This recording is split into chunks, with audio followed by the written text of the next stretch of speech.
Discúlpame, Aaron. Estábamos con el término de magnitud. ¿Qué entiendes por magnitud?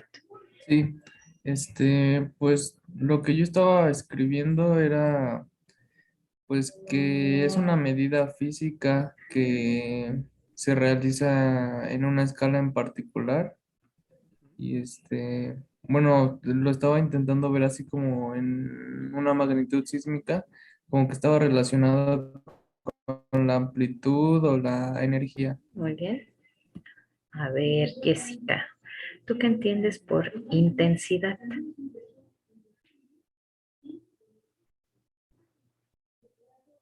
Físicamente, ¿qué significa para ti intensidad?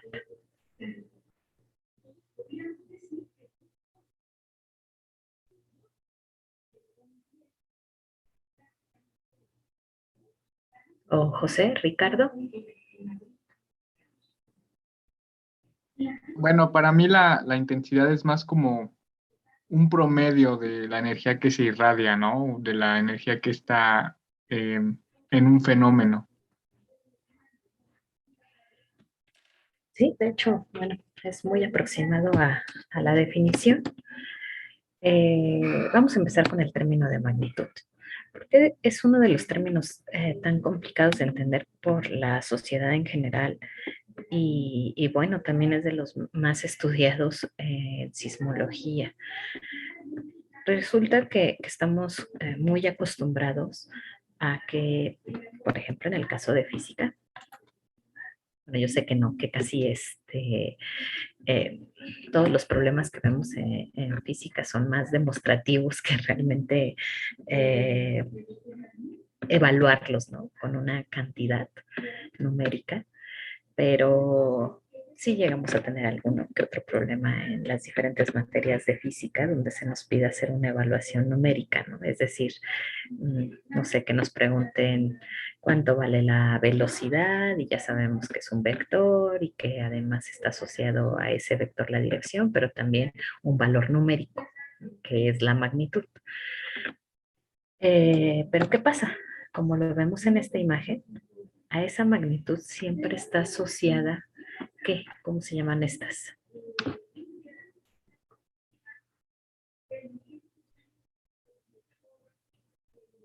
Si son segundos, centímetros.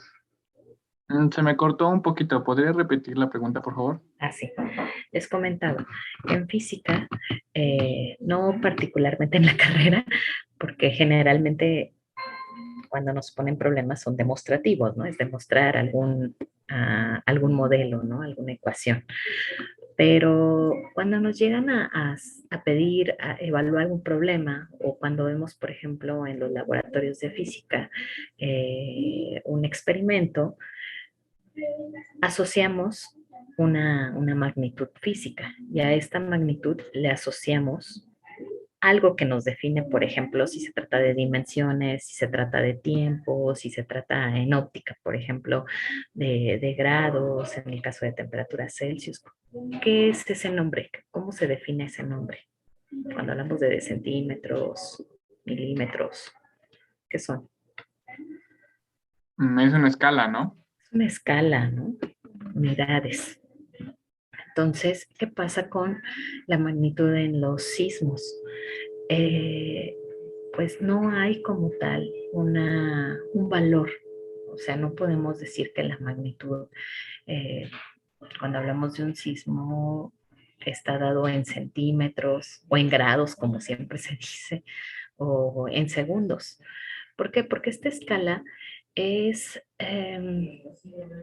no tiene como tal un nombre. Nombre me refiero a estas unidades. Vamos a ver que de hecho existen diferentes tipos de magnitudes en la sismología.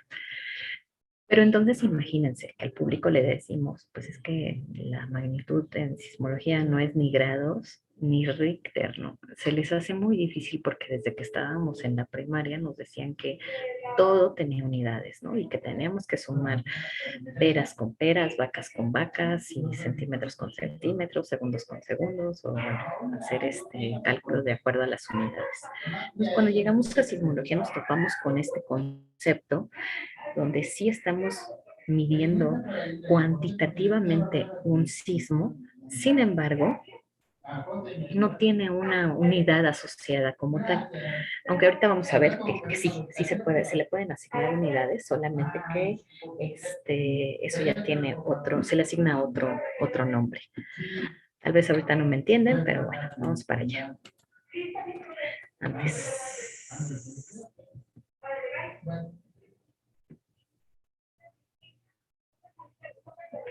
Bueno, lo que les comentaba, cuando en diferentes regiones se dan estas noticias sobre los sismos, pareciera que solo fuera en México donde hablamos de grados y además a fuerza le queremos asignar los Richter. En general, si vemos las noticias en diferentes partes del mundo, solo se habla de un sismo de magnitud 6, un sismo de magnitud 8 y ya, es lo único. En México, en los periódicos de México, aquí no tengo ninguno, pero bueno, no hace falta que los vean aquí. Si ustedes buscan el encabezado de cualquiera de las noticias de sismos relacionados con terremotos, es más en el Twitter, ¿no? Van a encontrarse con fue un sismo de magnitud 6.1 grados en escala Richter. No, no es válido.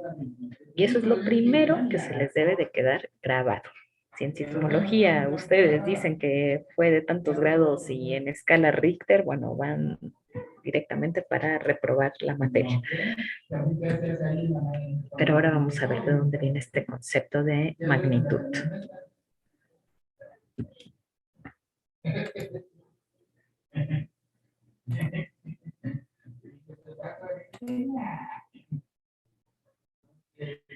En sismología,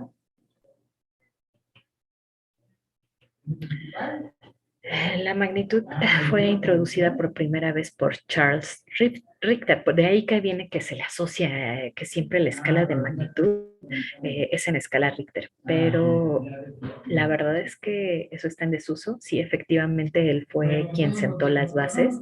Sin embargo, esta escala de magnitud fue para una zona en específico y usando un instrumento en específico. Esta escala de magnitud hizo un análogo con la magnitud estelar. Seguramente ustedes han visto en los mapas estos de las estrellas, donde vienen las estrellas y viene esta magnitud de acuerdo ahí tiene que ver con la luz que emiten. Entonces, y cómo se ven esta luminosidad, ¿no? de las estrellas y cómo estos cambios son logarítmicos. Entonces, aquí está la clave. Justo esta escala logarítmica que pertenece a las estrellas hizo una analogía con los sismos. Seguramente ustedes han visto en las noticias y en algún artículo científico o en algo que esté relacionado con los sismos, que cada escala de magnitud es 32 veces más grande que la anterior, es decir, que un sismo de magnitud 8 es 32 veces mayor que un sismo de magnitud 7. Vamos a ver qué pasó. En la década de los 30, Richter, como bien lo dice ahí, calculó el tamaño de estos terremotos, pero localizados específicamente con una red sísmica, es decir, con ciertos sensores que estaban ubicados en California. ¿Por qué este dato es muy relevante? Bueno, con los sensores sísmicos es como cuando medimos usando una regla o un vernier, inclusive entre la diferencia que hay entre una regla de plástico y una regla de metal, con un vernier o con un flexómetro, seguramente ustedes se han dado cuenta de que las medidas no son exactas, ¿no? Que hay cierta incertidumbre asociada a esta medición. Entonces, ¿qué pasa? ¿Qué nos dicen en la clase de mecánica cuando empezamos con las primeras mediciones? Que siempre hay que ver esa incertidumbre asociada a estos instrumentos de medición, ¿no? Ya sea un reloj para el tiempo, o en el caso de medir una dimensión, bueno, pues la incertidumbre asociada a la regla, al vernier o lo que sea que estemos usando. Entonces, eso nosotros en física sabemos que es súper, súper importante. En cada uno de los laboratorios les están a ustedes machacando, que bueno, que la incertidumbre, inclusive por ahí se pelean con los mínimos cuadrados para hacer estas cuentas, ¿no? Con la multiplicación en las incertidumbres y que la división y seguramente cosas que ya los tienen mareados. Bueno, pues ¿qué creen? No se van a librar de eso. En el caso de la sismología, de hecho, todavía se va complicando un poco más, porque imagínense, los primeros sensores con los cuales medíamos o registrábamos los sismos eran sensores analógicos, es decir, donde se tenían estas grandes masas. Ya hablaremos cuando lleguemos a la parte de instrumentación sobre cómo es el funcionamiento de los diferentes sensores, pero se tendrían estas masas y se tenían estos registros en papel. Entonces, no había tanto detalle como ahora con los sensores digitales y además tanta precisión. Entonces, imagínense la medición en aquellos años usando estos sensores y cómo se escalaba para poder medir los sismos. Y si nosotros usáramos todavía la escala Richter, es más, la escala ya se satura. ¿Qué quiere decir que se satura? Que a lo mejor si en este momento tuviéramos un sismo de magnitud 9, usamos la escala Richter y ni siquiera llega a poder medir esta escala de magnitud, ¿no? Se queda, o nos dice que es un sismo de magnitud 8. ¿Por qué? Porque los sensores que estamos usando es como si tratáramos de medir un sismo con un vernier en lugar de ese tamaño, en lugar de medirlo con un flexómetro, por decir algo, ¿no? Entonces, esto pasa con los sensores y los sensores han ido evolucionando con el paso de las décadas hasta tener los que hoy conocemos, que son sensores pequeñitos, portátiles, carísimos, eso sí, pero que han facilitado mucho el minimizar el error a la hora de medir los sismos. Los que ustedes tenían, por ejemplo, y que ya usaron en Ceisan, esta vez ustedes ya lo hicieron de una forma tan sencilla, bueno, entre comillas, localizaron la P, la S. Imagínense hace más de una década donde todavía se usaban estos sismogramas en papel, no nada más en México, en otras partes del mundo, inclusive hasta hace unos años en Colombia todavía se usaban los sensores en papel que eran ahumados y bueno, y se hacía todo este proceso para poder tener estos registros de PIDS. Así que, ¿ustedes creen que esta escala de magnitud sea la misma en cada país o que los reportes que se dan en cada país de esos servicios sismológicos es igual? A ver, aquí quisiera que ustedes se detuvieran. Voy a replantear la pregunta. Imaginemos que Miguel López es Estados Unidos, Silvestre es México y Yandrey es Chile, ¿no? Son los servicios sismológicos. Y cada uno va a reportar una magnitud del mismo sismo y ustedes se atreverían a decir que uno de los reportes es mejor que el otro. ¿Qué me puedes decir, Miguel?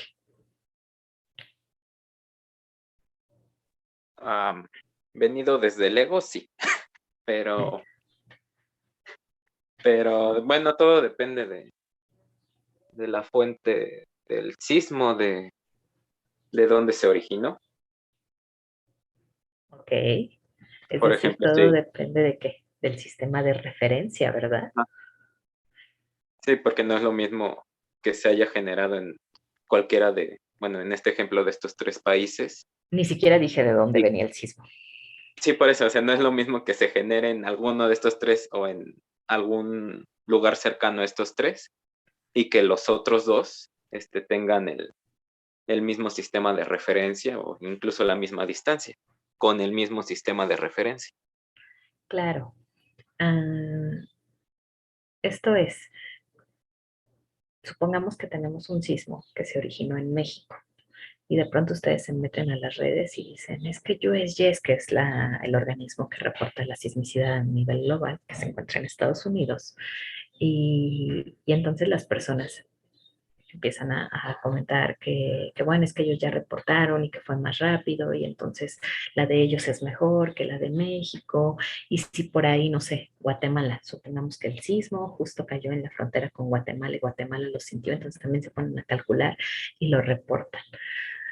¿Cuál sería la mejor magnitud o la magnitud más exacta? Pues depende, como lo dijo su compañero. Si el sismo cayó dentro del territorio mexicano, y además nosotros tenemos una muy buena cobertura de estaciones cercana a esa zona epicentral, pues la más precisa por su cercanía con tantas estaciones, sí, puede ser la mexicana. Pero bueno, si es un sismo de magnitud ya mayor, de magnitud superior a 6, que ya se reportó en muchas estaciones a lo largo del mundo, si lo vemos desde ese punto de vista, pues sí, la magnitud de USG la verdad es que tampoco es mala. Pero si nos vamos a lo mejor a Chile, que cuenta a lo mejor con datos de algunas estaciones cercanas a México, pocas, no tantas como USGs, y no conoce mucho sobre el territorio mexicano y trata de medir la magnitud, pues la realidad es que tal vez su magnitud reportada no será tan precisa. Entonces, ¿de qué depende? De dónde esté el observador y del sistema de referencia, ¿vale? Entonces, bueno, vamos a ver con Richter. Como ya les mencioné, la escala de magnitud es una escala logarítmica y esta varía, ¿no? De acuerdo a la distancia, cómo se va a reportar la magnitud. Ahorita les voy a mostrar a qué me refiero con esto. Ouch.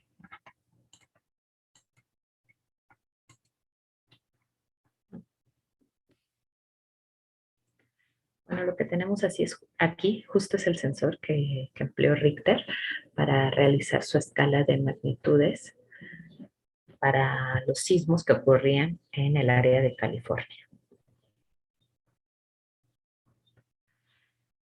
La expresión que él usó para hacer el cálculo de magnitudes, por ahí alguno de sus compañeros cuando participó habló de las amplitudes.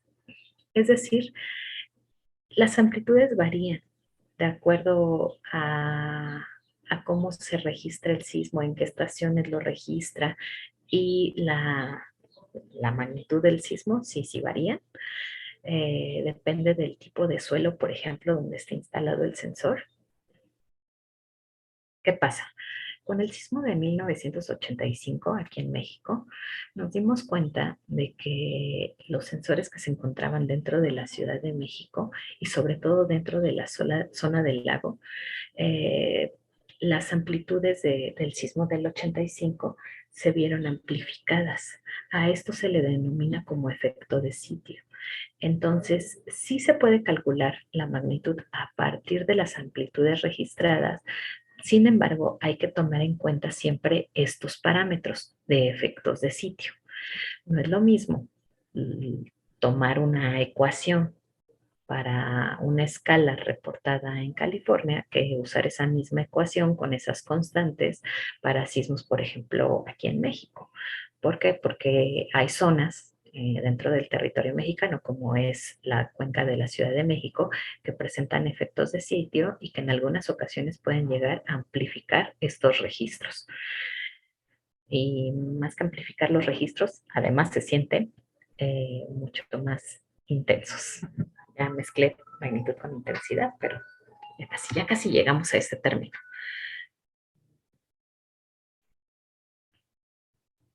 Y bueno, también hay otro detalle. No solo existen sismos de magnitud considerable, ¿no? De magnitud superior a 6, a 7. También hay sismos que son muy pequeñitos, casi imperceptibles para el ser humano. Sin embargo, los sensores, por ser tan sensibles en la frecuencia, pueden llegar a registrarlos. Estos sismos, que son menores a 3, generalmente sismos muy locales, con la magnitud en escala Richter, no se podía cuantificar, ¿no? Es decir, sismos menores a 3, de magnitud 2, ya no era posible poder cuantificar su magnitud. O sismos que a lo mejor ocurrían a cierta distancia, tampoco se les podía cuantificar su magnitud. Entonces, estos detalles son importantes para ya descartar la escala Richter en la medición de los sismos. Esta es una tabla comparando, por ejemplo, la distancia con las amplitudes esperadas y una relación con las magnitudes. Y ahora este es un ejercicio que les voy a dejar en la plataforma, donde lo que ustedes van a hacer es reproducir lo que hacía Richter. Es decir, van a medir la máxima amplitud, donde vean la ondícula más grande. Entonces van a medir esa distancia y esa amplitud se coloca, bueno, la van a buscar en esta regleta. Y de este lado, otra vez, medirán la diferencia de S menos P. Buscan esa diferencia en tiempo y después unirán del punto A al punto B y el cruce en esta regleta, que representa las magnitudes, será la magnitud asociada a ese evento. Ese ejercicio se los dejo en la plataforma de Classroom. Si ahorita nos da tiempo, lo hacemos. Pero si no, bueno, se los dejo para que lo incluyan en su práctica de magnitud.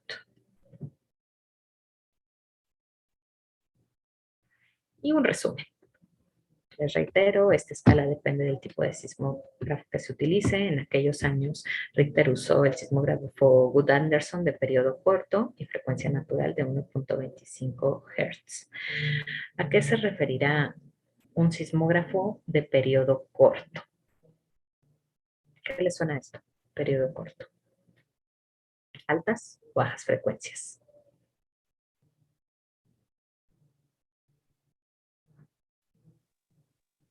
Altas frecuencias. Exactamente. Los periodos y las frecuencias, ustedes saben que están inversamente relacionados, es inversamente proporcional. Entonces, generalmente cuando ustedes empiecen a leer, una de las tareas que les voy a dejar es que me investiguen la información de sensores que se usan en sismología y que vean el ancho de frecuencia que registran. Y ya me dirán ustedes para qué tipo de eventos creen que se use. Y bueno, lo que les comentaba sobre la amplitud del registro.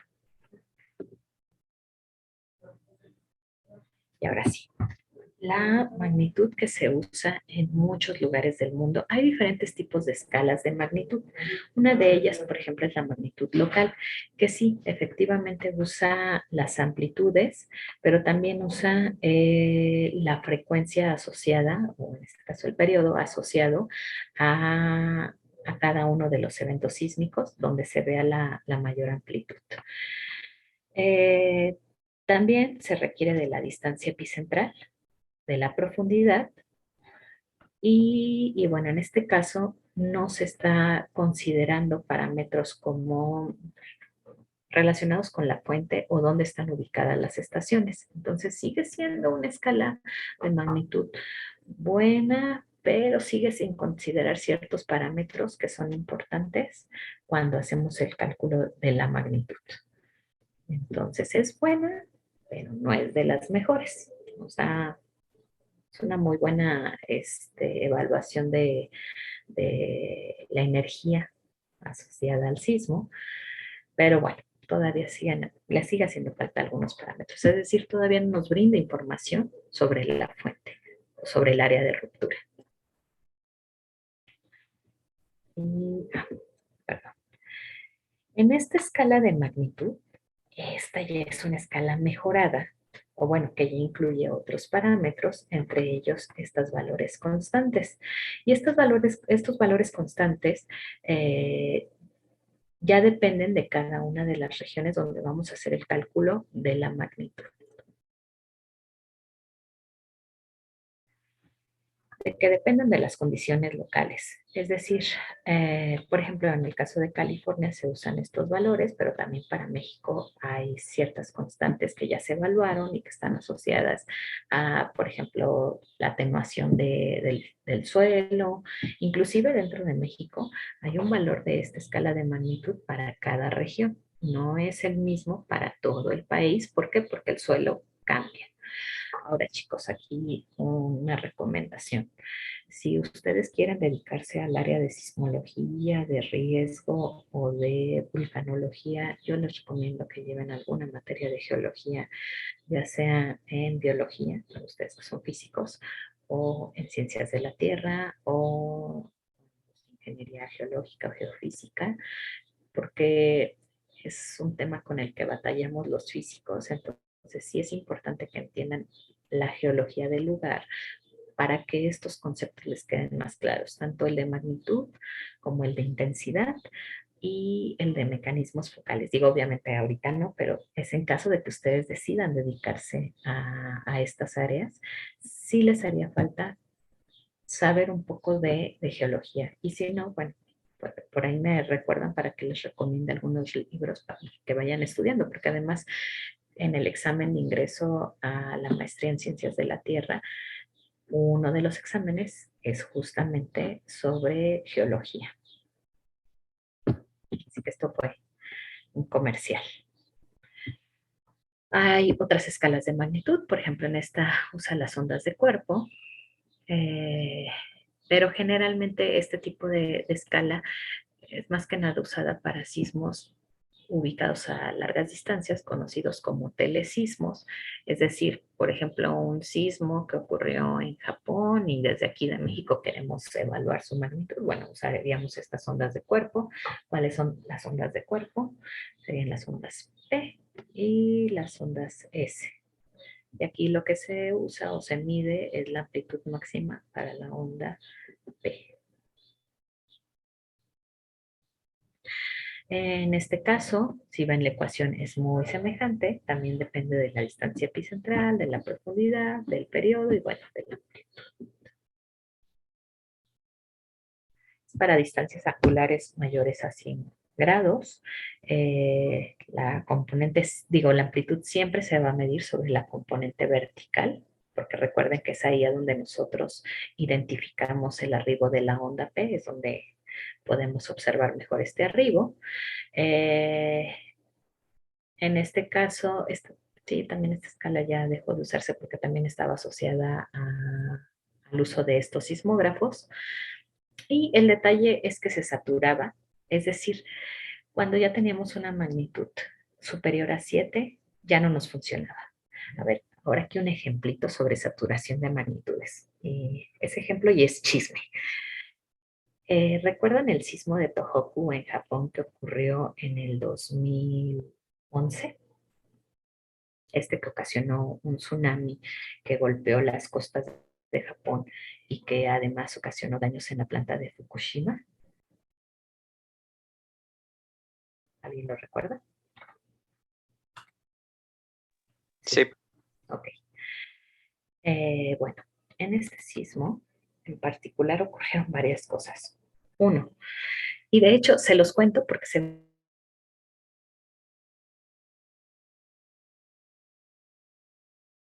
el buque de la UNAM que llegó y recogieron datos de los sensores que estaban instalados ahí. Bueno, todo esto va conectado. Resulta que justo en Japón, en esta área de Tohoku, se había hecho este experimento que ahora se realizó aquí, porque había una brecha donde no se habían presentado sismos grandes desde ya hace varias décadas. Entonces, sí, a veces hay ciertas recurrencias en tiempo. No es un número muy exacto donde se llegan a presentar sismos, pero hay zonas en donde durante más de 100 años no se ha llegado a presentar un evento sísmico de gran escala, de gran magnitud. Tal es el caso de Tohoku. Entonces iniciaron este tipo de investigaciones. Si ustedes revisan, por ejemplo, en USGS dónde están ubicados los sensores, se van a encontrar que la mayoría están dentro de territorio continental. Entonces en Tohoku lo que se hizo fue colocar sensores, pero que van dentro del océano. Esa es la relevancia de estos estudios.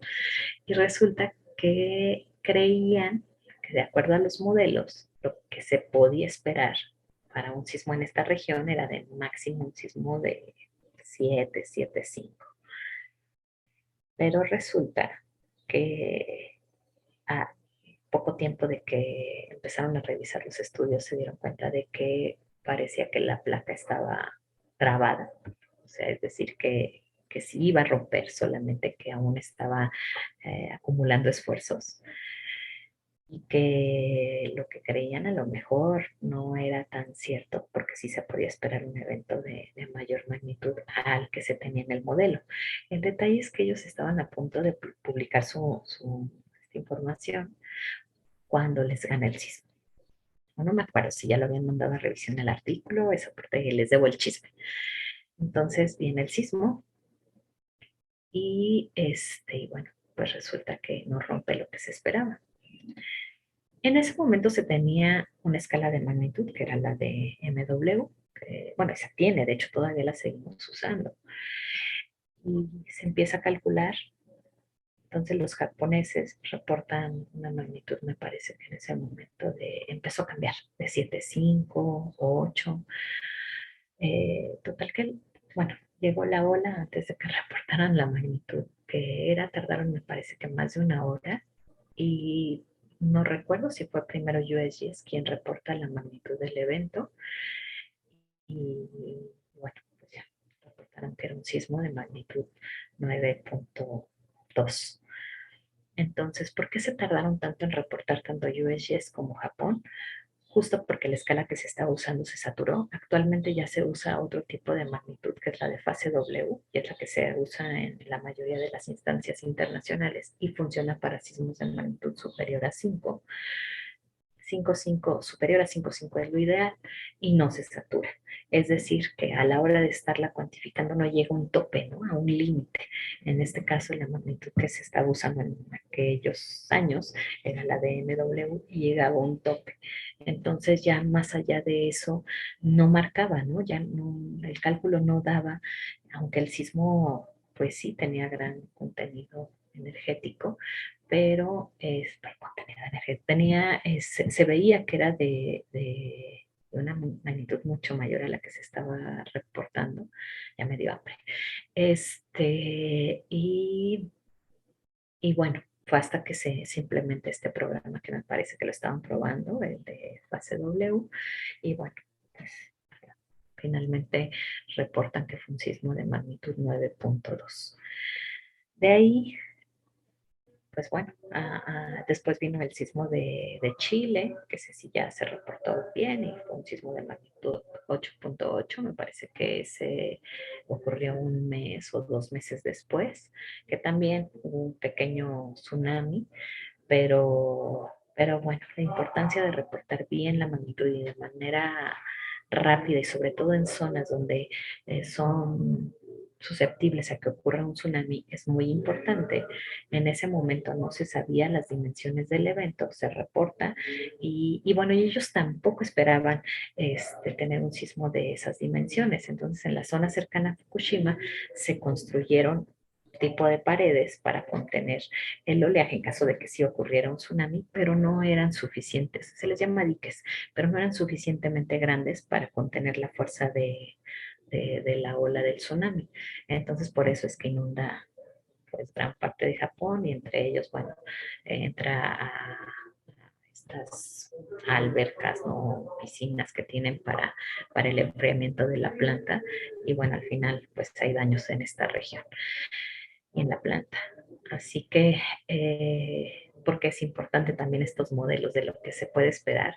Tal vez no podremos saber con precisión cuándo ocurrirá el siguiente sismo, ni exactamente la magnitud, pero sí se puede inferir, ¿no? ¿Cuál sería la magnitud esperada en algún momento justo para tomar estas medidas de prevención?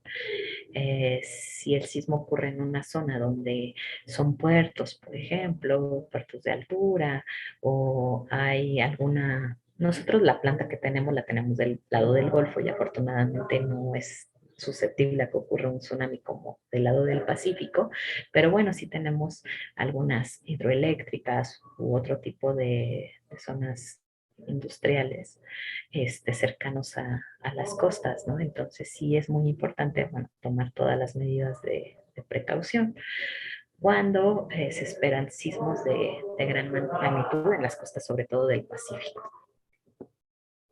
Así que bueno, a eso me refiero con saturación y ese fue el chisme de los sismos. Como les decía, la magnitud de ondas de cuerpo. Estas líneas nos indican la distancia, pero en grados, con las cuales ya se puede considerar un telesismo. Este es otro tipo de magnitud. Esta está considerada para periodos cortos, de 1 a 7 Hz, y a corta distancia. Este es usado más que nada para terremotos cercanos. En este caso, este es usada para registros de largo periodo y banda ancha. ¿Cuáles son los sismógrafos de banda ancha? Pues los que tienen periodos entre 3 y 60 Hz, aunque generalmente la mayoría de los sensores de banda ancha andan alrededor de los 20 segundos, perdón, de 3 a 60 segundos. Esta es la MS o la ecuación de MS asociada. Y bueno, como ya les dije, se usa para ondas superficiales. Y lo mismo, las constantes que vienen ahí dependen de cada una de las regiones. Son para terremotos localizados a menos de 60 kilómetros de profundidad y en distancias angulares entre 20 grados y 160 grados. Pero se empieza a saturar para magnitudes del orden de 8. Ya para los mayores a 8.5, como en el caso del sismo de Tohoku, ya no nos funciona este tipo de magnitud. Esta tablita es muy famosa, la de JASPE, y lo que nos está reflejando son los tiempos de viaje. Seguramente la verán en sus clases de sismología. Todavía no llegan a ese tema, pero bueno, ahí van a profundizar un poquito sobre estas diferentes fases y su relación que hay en el tiempo y la distancia a la que ocurre el evento. Ahora, la práctica que vamos a realizar, ustedes van a calcular la magnitud de sus eventos con algo que conocemos como magnitud CODA. ¿Qué es la magnitud CODA?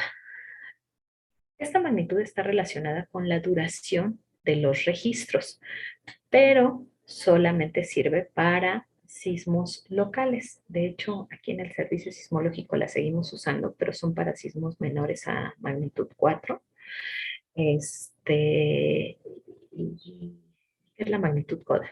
Bueno, al final del registro, la última undícula que llega se le denomina CODA y es lo último que vemos. Pero no sé si ustedes recuerdan de los sismos que estuvieron analizando, que los sismos, por ejemplo, cuando se registran en la estación más cercana, su registro es muy pequeñito.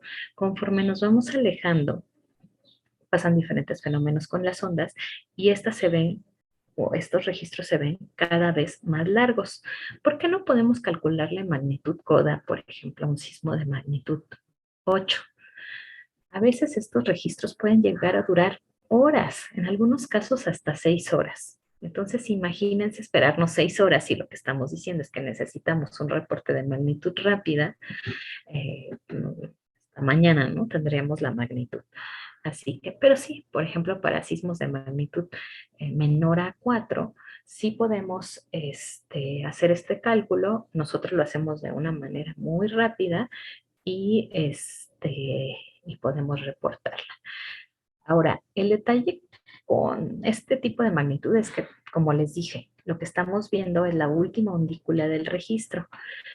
Entonces, a veces, por el nivel de ruido que tienen las estaciones, es difícil poder observar en dónde está llegando esta coda. Así que solo lo debemos de hacer cuando el registro sea muy, muy limpio y si se puede observar el final de este registro. Y para ayudarnos, en este caso sí vamos a usar filtros. ¿Qué son los filtros? ¿Qué es un filtro? un filtro de frecuencias.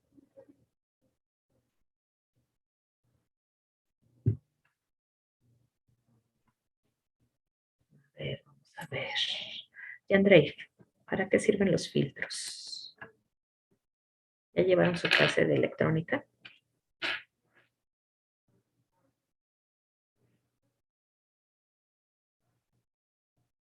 ¿Llevaron clases de electromagnetismo o de matemáticas avanzadas para la física? Ok, entonces ya están con Fourier. Sí, ahorita ya estamos a mitad de semestre, entonces ya vieron Fourier. No se usan los filtros. ¿O para qué Pues nos sirve Fourier? Primero.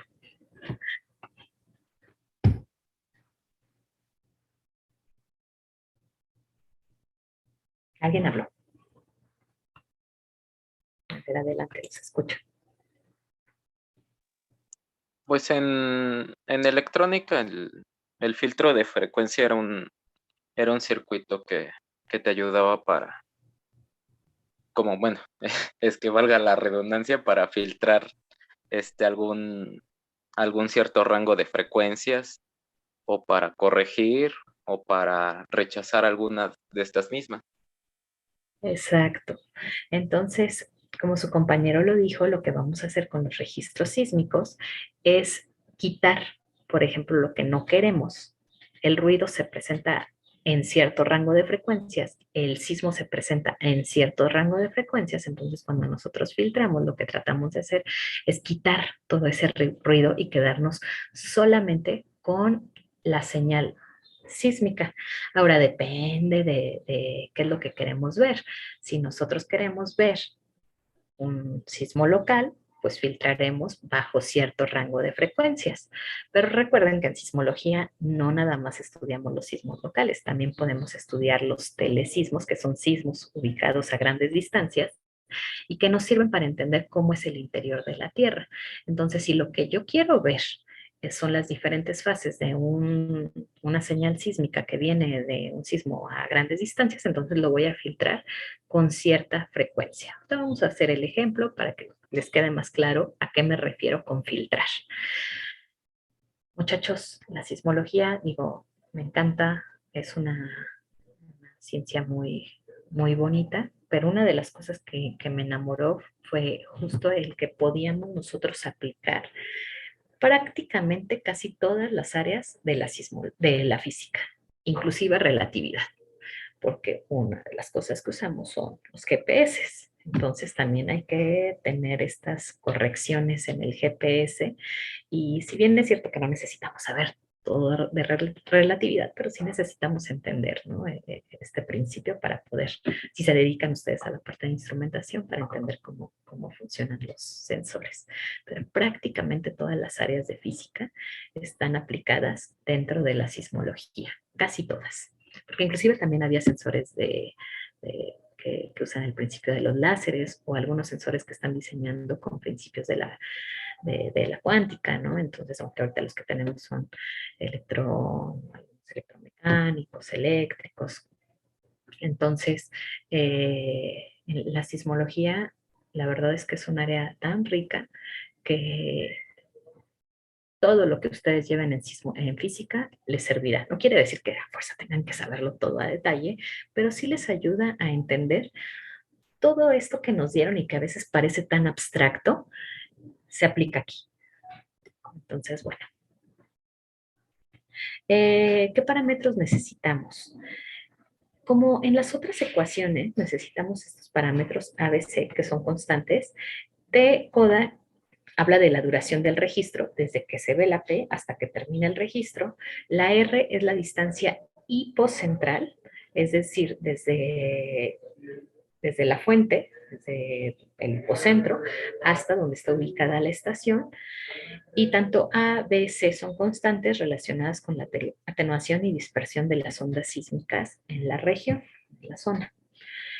Les reitero, no es lo mismo instalar un sensor, y esto quiero que les quede muy claro, e instalarlo, por ejemplo, en una zona de terreno duro, Es decir, aquí en el sur de México, por ejemplo, de la Ciudad de México, donde tenemos roca volcánica, a instalar un sensor dentro del centro histórico de la ciudad. ¿Por qué? Porque no es ya puro sedimento del lago, donde se extrajo el agua y todo esto, que ya es más como una gelatina, en este terreno que bueno, es este basalto.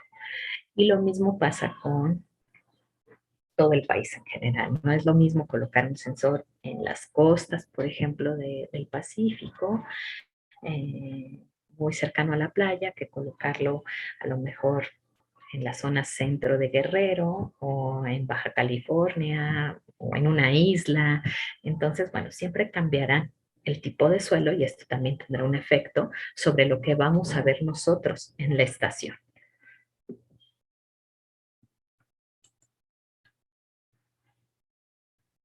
Bueno, en México estos son los parámetros que usamos. Estos son los valores constantes que usamos para determinar la magnitud CODE. Y lo que les comentaba sobre la duración del registro y los diferentes filtros. Desde el sismo lo filtramos de 5 a 10 Hz y vean cómo se puede ver mejor el final del registro. Ahorita lo vamos a hacer con un ejercicio. Y ya, nos vamos a quedar hasta aquí para verlo de uno de los ejemplos.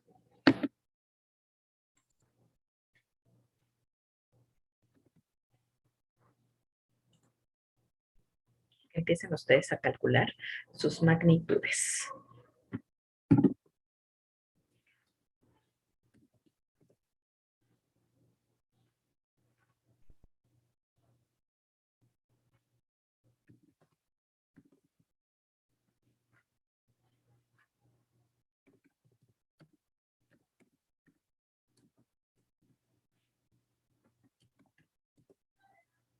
Recuerden, abrimos el evento.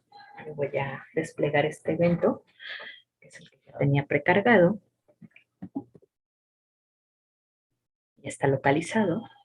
Voy a desplegar mis trazas.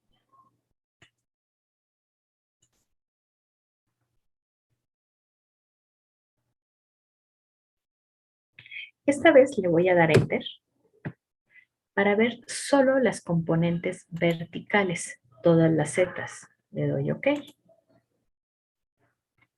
Con la tecla T, yo despliego todas mis trazas. Recuerden que este evento yo le había borrado las otras lecturas, entonces ahorita voy a hacer unas lecturas rápidas de algunas estaciones.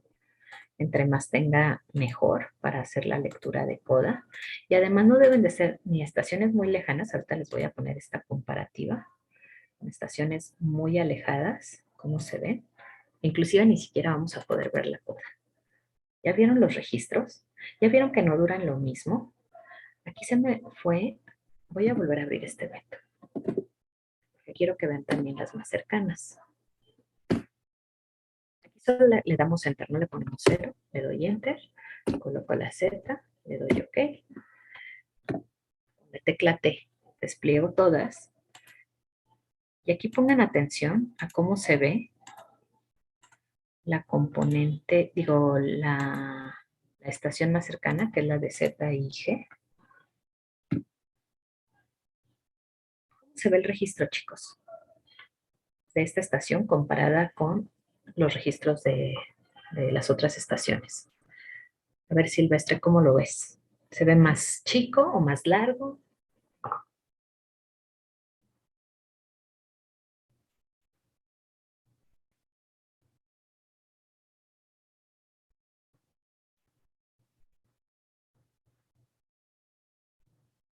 Silvestre, no te escucho.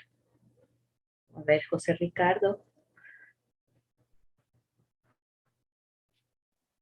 Pues se ve más corto, ¿no? Que los demás. Sí, ¿no? Se ve más corto. A ver, permítanme un segundo.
Disculpen, chicos. Bueno, sí, efectivamente, el registro se ve más corto. Ahora, aquí quiero que me respondan una pregunta que siempre les hacen a los sismólogos. ¿Cuánto duró el registro? ¿Ustedes creen, viendo los registros sísmicos, que es una pregunta que se puede resolver con un único valor?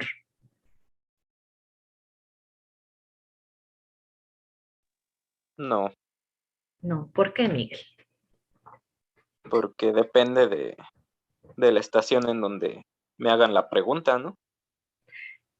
Y bueno, aquí hablamos de sensores, ¿no? Que están registrando. Bueno, sí. Pero supongamos que todos ustedes son un sensor. Si tú estás muy cerca de la fuente, es decir, supongamos que tú eres la estación Z, Z y G, y Silvestre es PZ y G, que está dentro de la Ciudad de México. Y, y por ejemplo, Yandreif es la estación de Yautepec en Morelos. Cada uno de ustedes percibirá de la misma forma la duración de un sismo. Yandreif.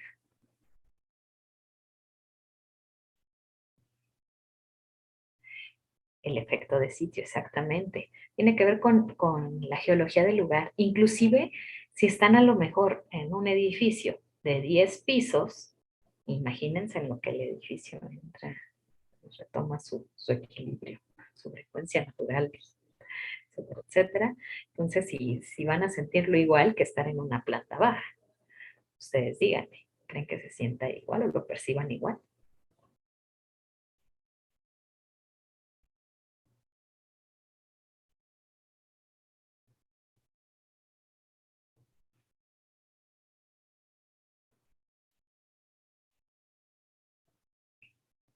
La fuente.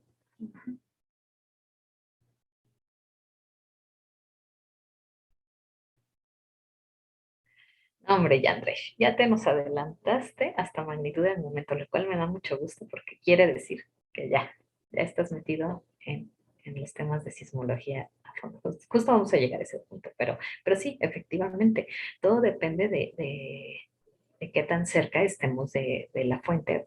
Ya su compañero se nos adelantó inclusive al tema de torca o de momento.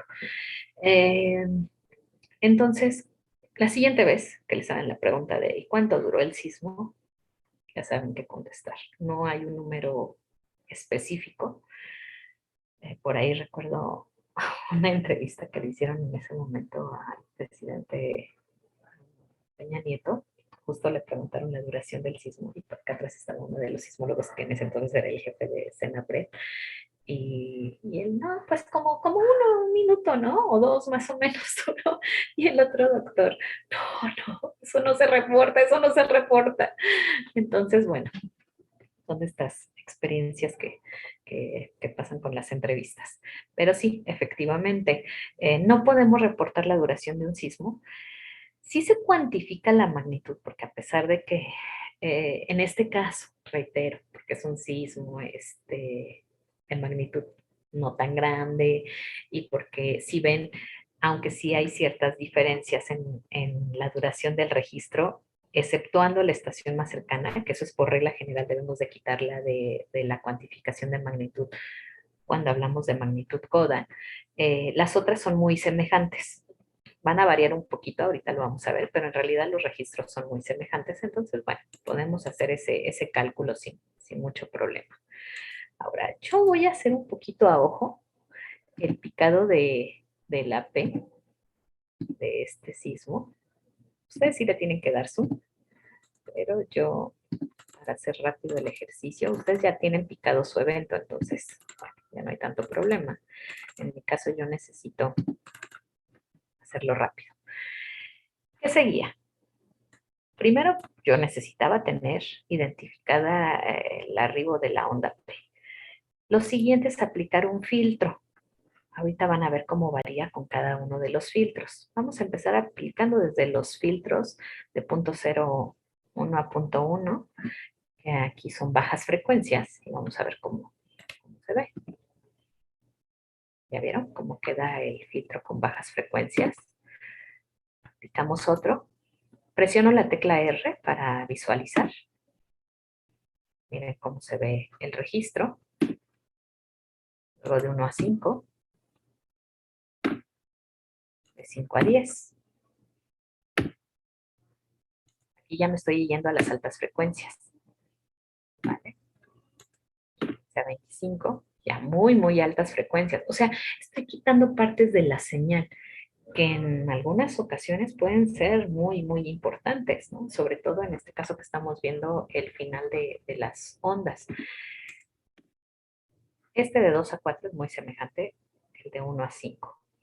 Entonces, ¿cuál de estos filtros consideran ustedes que son los que me conservan más información sobre la señal? Otra vez.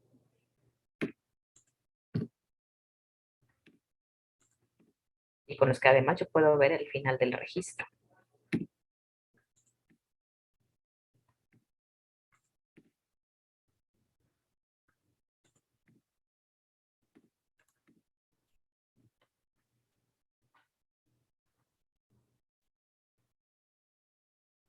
¿Cuál filtro consideran ustedes que es el que conserva más información sobre el evento y que me permite ver esa parte final de los registros? Pues creo que yo usaría uno intermedio, ¿no? Donde no se pierdan tampoco ni las altas frecuencias ni las Y las intermedias. bajas, exacto. Entre esos, como su compañero lo dijo, en los intermedios tendremos el de 1 a 5, de 2 a 4 y tal vez el de 5 a 10. Yo el que les recomiendo usar es el de 1 a 5 o de 2 a 4, cualquiera de los dos. Entonces, bueno, lo que vamos a ver es en dónde termina ese registro. Si ven, esta parte habría que compararla. O sea, tendrían que comparar esta parte con el inicio del registro para que sea proporcional. Entonces, bueno, vamos a ver. En este caso, voy a aplicar el registro. Si ven, aquí es donde está terminando. Aquí se ve que ya está llegando la última parte del registro. Entonces voy a colocarle una C. Coloco mi cursor y pongo una C. Perdón, ahora ya es Enter. Antes colocaba una C. Cambio de 6 a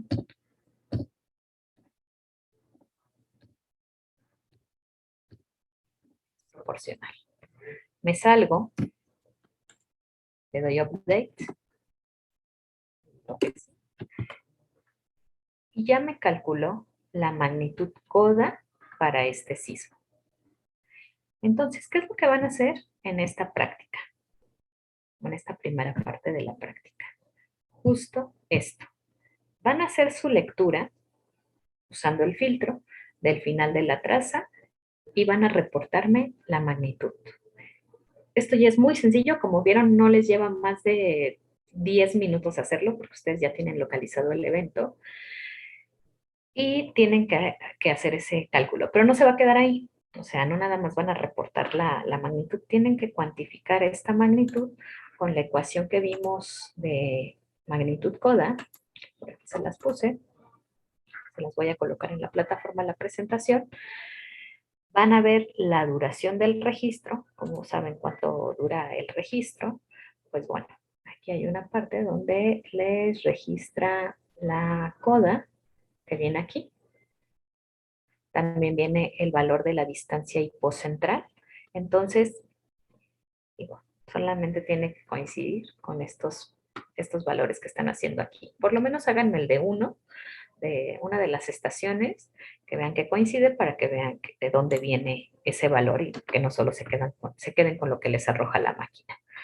Entonces, la máquina sí, el programa ya les está dando el valor de duración de coda, el valor de la distancia hipocentral, entonces, pues bueno, ya solo es corroborar ese valor de la magnitud. Entonces, esta será la primera parte de la práctica. Regresando de vacaciones, los voy a dejar ir temprano, pero regresando de la Semana Santa, pues vamos a ver el tema de intensidad. Veremos otra forma de calcular la magnitud, que es con la de MW, que tiene que ver justo con la magnitud de momento o el momento sísmico, o también conocido como la torca. Y bueno, para ya darles el último material para que reporten esta práctica, Y ya solamente nos faltaría revisar mecanismos focales y concluir.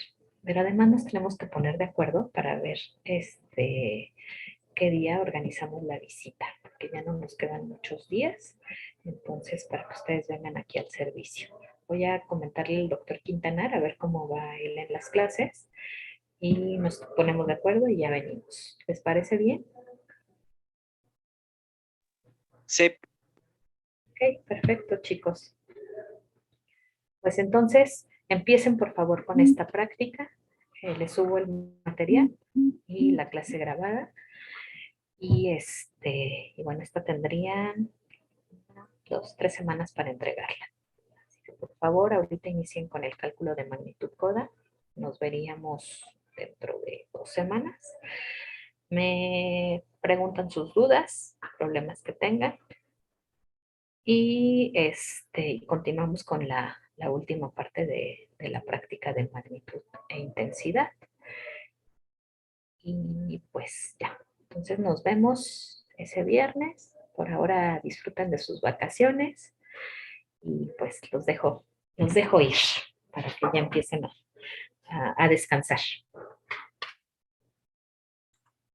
Gracias, profesora. Hasta luego. Nos vemos, cuídense mucho. Adiós.